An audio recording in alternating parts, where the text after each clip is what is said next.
Okay, we've got 10 minutes before the exciting part of the morning when we do the reactive voting. But there's questions about that. You'll perhaps by now have realised this conference hasn't just been thrown together. That there is some rationale about the way it's been put together. This morning's been about strategic things, and this latter session has been about things relating to the need for funding for highway maintenance. This afternoon will be about some examples that people can take away and use, some real examples of how we're doing things differently. But for now, questions of either Isabel or for Stephen or for Tahir.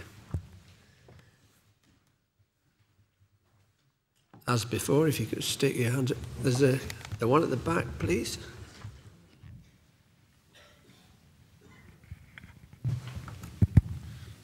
Adrian Coy, URS. It's interesting that we've got three politicians. Sorry, Stephen. Three politicians on the stage. I think a lot of the rest of us are civil engineers, and I think we have a weakness as civil engineers is that we spend too long looking down at the ground, breaking assets down into components and how we're going to maintain them, instead of looking up at the bigger picture and out to society and why the highway is an asset to society. Looking at the table that Stephen showed of the 29% forecast reduction in expenditure, I read that as a comparative table of the importance of different local authority services, and highways was losing out to others that are seen as being more important. And yet, if you look at the highway as an asset, it's an asset to young people who are wanting to go out and look for jobs. It's an asset for children who are wanting to reach better schools. And it's an asset for old people that want to receive better services in their home or to get to hospital.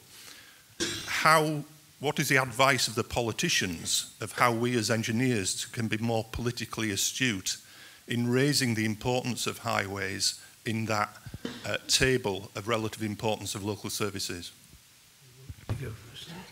Stephen, politician Stephen, and then Isabel. Yeah. First, I must respond to the insult. There's politics and policy. I hope I regard myself as somebody interested in policy without being party political about it. There's a real point there.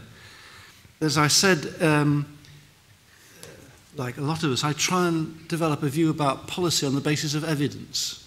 Try and see where the facts go and what is not possible, and to be realistic about the money, not to ask for something that then you haven't got the money for. I do think there's a very serious cultural problem in this country and maybe in other countries that the politicians have increasingly become unwilling to consider the facts. I believe that's part of what may have happened in the procurements that were a problem yesterday on the railways, and the London Underground PPP was a similar case. But the engineers and the policy people were saying one thing, the politicians just weren't listening to the evidence. What was your specific question? Advice about how they could frame stuff better. Yeah, I think how you contribute to this is along the same lines. The engineers know all this stuff. You know the Janet and John of keeping the road in good condition and what happens if you don't. Somehow the politicians put their head in the sand and don't get that message. And I suppose that's because the general public don't hear it either. So it's about trying to get people to understand the realities of it, I think. Yeah, I mean, I think if I look at Crossrail, for example, and, Stephen will remember this, making the case for Crossrail, it was all about regenerating parts of London and about keeping the economic heart of London pumping. And then, by the way, it can carry this many people in the peak. So it wasn't about a transport argument. But then when I think about, when we have discussions, certainly in TfL business planning about, the road network, it's all about, state of good repair. and what percentage of the roads are a state of good repair, which is like profoundly uninspiring to a politician, and it doesn't mean anything. I mean, what does that even mean? What does state of good repair look like? So I think, the easy thing to do, although it's not that easy, is to try and think about, what are the outcomes that you're enabling? And I think what happens is it's sort of, they're quite generic. People end up, if they do say anything about it, it's sort of, and of course this is sort of good because people like nice roads. But, can we be quite specific and fact-based about, I don't know, property value uplift or survey data from people or, pollution or whatever it is. And those are the kind of outcomes that politicians do care about. And then you say, to enable that, I need this. And certainly I don't see enough of that coming forward from the road side of the business compared to rail. I think it's a two-way street. The politicians aren't asking the right questions, but then equally the facts aren't being presented. So we love facts. What does make the politicians jump is when the infrastructure fails, if a bridge falls down or there's a fire, very quickly the local economy stops functioning completely. And then people really understand the points you were making about how important the roads are for functioning. You can have a railway stop and go on strike or whatever and get around it. You have the road network fail and you are in big trouble. Yeah, that's very helpful. The proper politician's view? I think the proper politicians are in Westminster, or us councillors in local authorities are there to serve the local residents. My profession is engineering as well, but it's electronics more than civil or roads. But I suppose at the end of the day it comes down to funding. And if you've got funding, you'll be able to do all the things that you want to do. And you'll be able to do them to a gold-plated standard. But in Birmingham, we back in 2000 it was, when we started looking at this model. And then the politicians took over in 2004 and delayed it for 6 years whilst there was a change in administration. Otherwise, this model in Birmingham would have been done a lot earlier and perhaps the residents wouldn't have suffered so much. Thank you. So there's a thing there for us to collect more evidence to support the things that we like to do. I think that's perhaps something to pick up from the HMEP programme to make sure that what we're suggesting is more evidence-based. So, 2 more questions before we get down to the real meat of the day. Matthew. Thanks, David. Matthew Logue, I'm here in my capacity as a HMEP advocate. Stephen, I just wanted to congratulate you on your excellent paper, but just add a point of clarification in the follow-through of the pothole recommendation about the economic benefits of highway maintenance. And it is my understanding now, which is good news, that the Department of Transport are going to carry out a review into that, which will complement the work that the RAC Foundation and ADEPT are doing. Good, thank you. Brilliant. Thanks for that, Matthew. One more? Over there. Miles? Down at the front? Thanks, John. There we go. Miles. Miles Butler, President of ADEPT.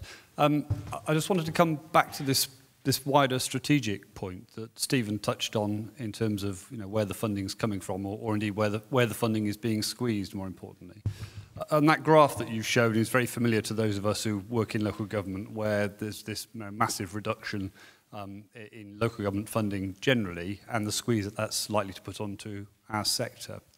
I think what probably is not well known, and one of the things the sector needs to grasp, I think, and could be an important lobbying point, is the fact that those authorities that are responsible for highways and transportation are also generally, almost always, responsible for 2 other big areas of demand: social care and education.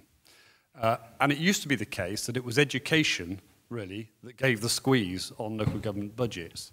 But with the greater move towards schools becoming independent, becoming academies, actually the big squeeze now is in social care. And I think what most people don't realise is that there's a lot of authorities moving towards a point where maybe 40% of their budget is spent on 2 or 3% of the population. Now, that is inevitably going to put an enormous amount of pressure on those universal services like highways and transportation that people generally want. So I think it's not really a question, though I'd be interested in your observations. It's really just to make this point that the industry needs to get sharper in its understanding about how local government finance is working. because social care funding actually is much more important for this sector than highways funding, because that's where the big squeeze is coming from. Do you want to add anything to that? Very well made. It does go to a point we were discussing in the break that the beneficiaries to improved road condition are very large in number and are not somehow represented in a, I can't think of a word, but in an aggressive way. There isn't a very, but of course the beneficiaries you're speaking of social care are small in number, but very visible. And how you achieve a balance in that, of course, is very difficult. And it's for the politicians, not for me. Okay. Yeah, given that I'm about to hang my boots up, I don't want you to do too much damage to the social programme. Okay, we'll just take one more question over there and then we'll get into this exciting vote. Hello, Des Waters from Southwark Council.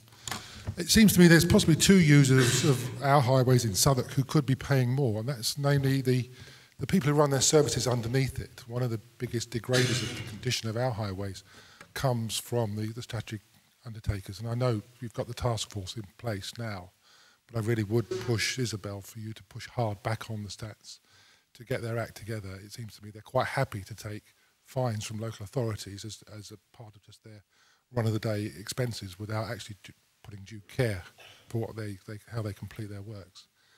And the second second group for me is the people who choose just to park a metal box outside their house for probably 24 hours a day in some cases, and that's parking.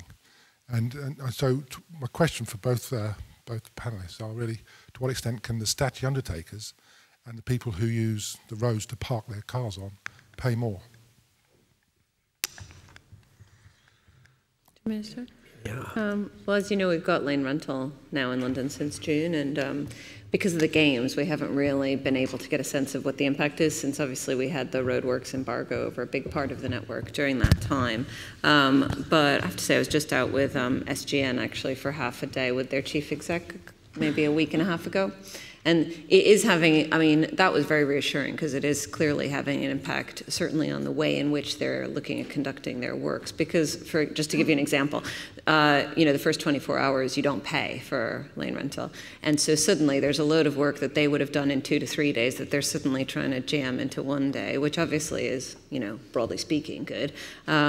But the kinds of things they're looking at is like quick curing concrete, but also sort of the laparoscopic surgery effectively, and robots in their pipes and all kinds of things that they vaguely looked at before. But just the whole tone and pace of the discussion around those things was totally different from the conversations I had with them 6 or 12 months ago.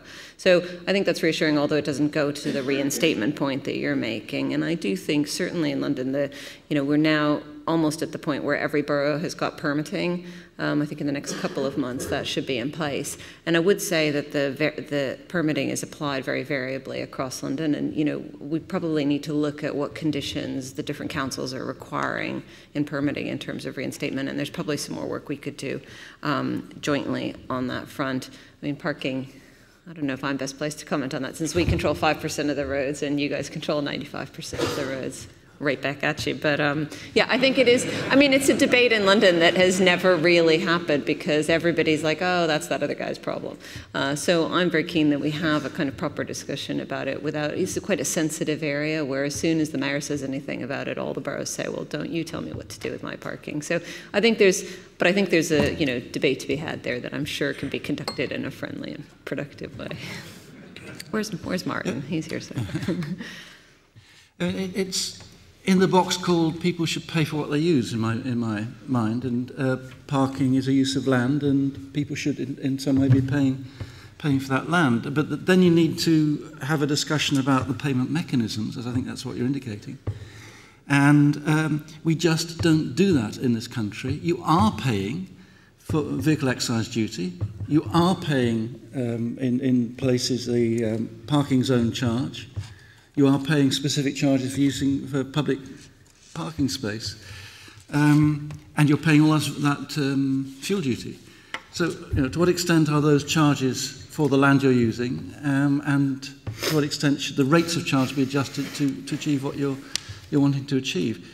I think it's technically possible. It's the politics of it, as Isabel has indicated. It's difficult. Okay, thank you for that. Let's just call that bit to a halt.